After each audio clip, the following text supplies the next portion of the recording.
Hello beautiful people, and welcome back to my channel. Today's video is an Q&A. First of all, thank you very much for almost 3,000 subscribers. That's crazy. Since a lot of people have joined the channel recently, I just figured out I do a small Q&A. First of all, base information. My name is Tima. I'm 21 years old. I am a music production student in Berlin, but I'm Iranian and Persian, and I speak 4 languages, which are Persian, English, German, and French. I also know tiny bit of Italian. First question I want to answer is when and why I started this channel. Well, I started this channel around 2 years ago when I came here to Germany first, because I really wanted to share my experience as an international student, because I also wanted to document my journey as a musician. So that's why I made the channel. Like 2 months ago, when I started learning French, and I had a French exam, and I decided to just post every single day doing my French stuff.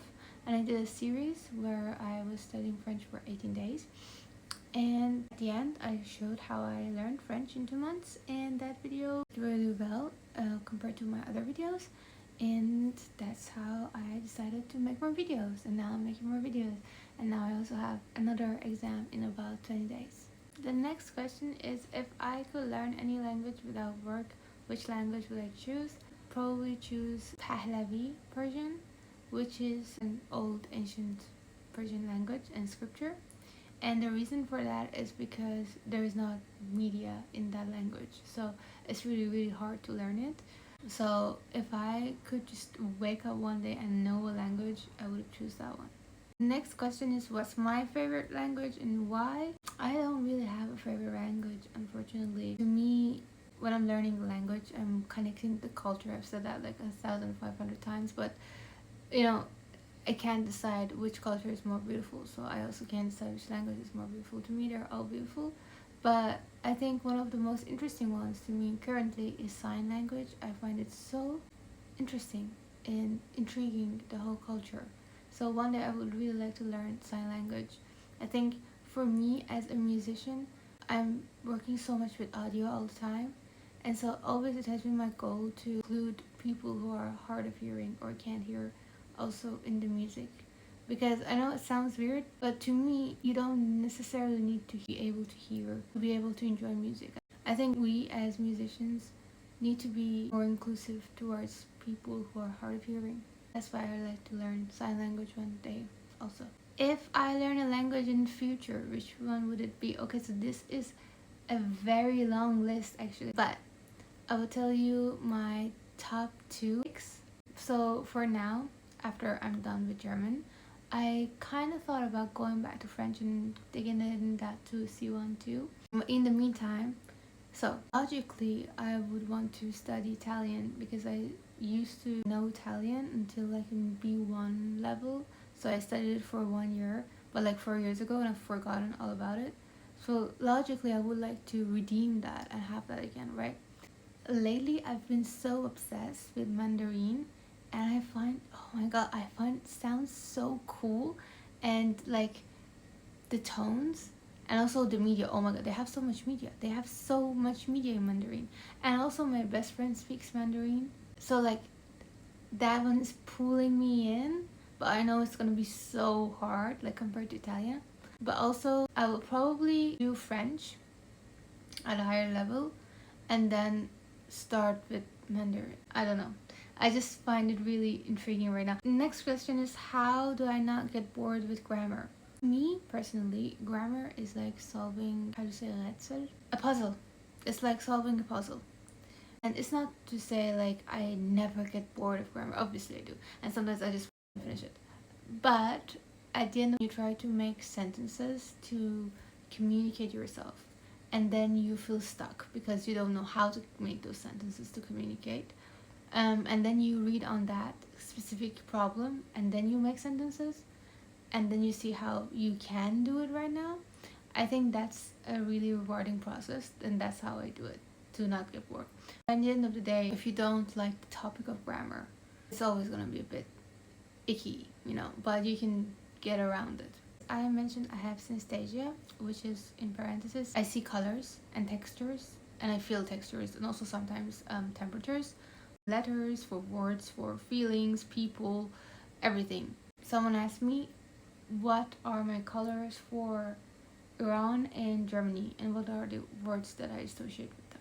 Iran is dark red, color-wise, and Germany is dark green. What words I associate with Iran? Well, obviously my family and my friends. Germany, I think, beautiful nature, and also a lot of opportunities. So for me, Germany has had so many opportunities that I could never imagine having in my home country.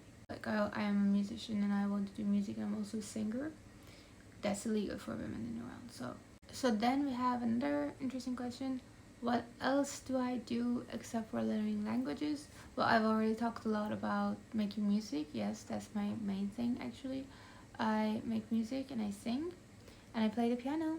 I play a bit of guitar, and I can play a tiny bit of tombak and qanun, which are Persian ethnic instruments. And I don't have any of them here with me in Germany. I had the ability long time ago. I am an actress. I did modeling for a period of time, and I'm a writer. I've written a novel, but you will never read it. I've done some paintings before. I really like mathematics and or physics for fun. I'm interested in social media, I would say, obviously, because I'm here. I find interesting how people can find and make communities for themselves and not be alone. The next question is what I want to do with the channel in the future. I think definitely I would like to put more music stuff. That's like singing, but also how to make a beat, how to make songs. So I like the way that we talk about psychological stuff like procrastination and being okay with confusion. And also obviously I like to make videos about languages, giving tips and tricks to other people to help them. And last question, which was really interesting for me to read. What is happiness to me? Wow, to be completely honest with you, a topic that I struggled with for like a huge portion of my life because of my mental problems. But I can say confidently, when I do music, that's happiness to me. And it's the only time that I'm sure I will always be happy doing it. It doesn't matter how depressed I am beforehand or how much panic I have. When I do music, then I'm instantly happy. And as long as I do music, I am happy. And that's why I love doing music so much, I think. It's the only time where I feel like I'm actually calm, and I feel, the thing about music for me is that ever since I was, I think, 9 years old, I decided I want to do music, and I've been wanting to do music. Like, never ever has that changed, because it's such an exceptional feeling for me when I'm making music or singing on stage, or, when I'm just engaging in this art form. You can't describe it in words, and that's what happiness is to me. Thank you for watching, and it was so much fun answering your questions, honestly. If you had any other questions, ask me in the comments or anywhere you want, and when they accumulate to 10 or more questions, I will also do a video part 2. Thank you for watching. Love you. Bye bye.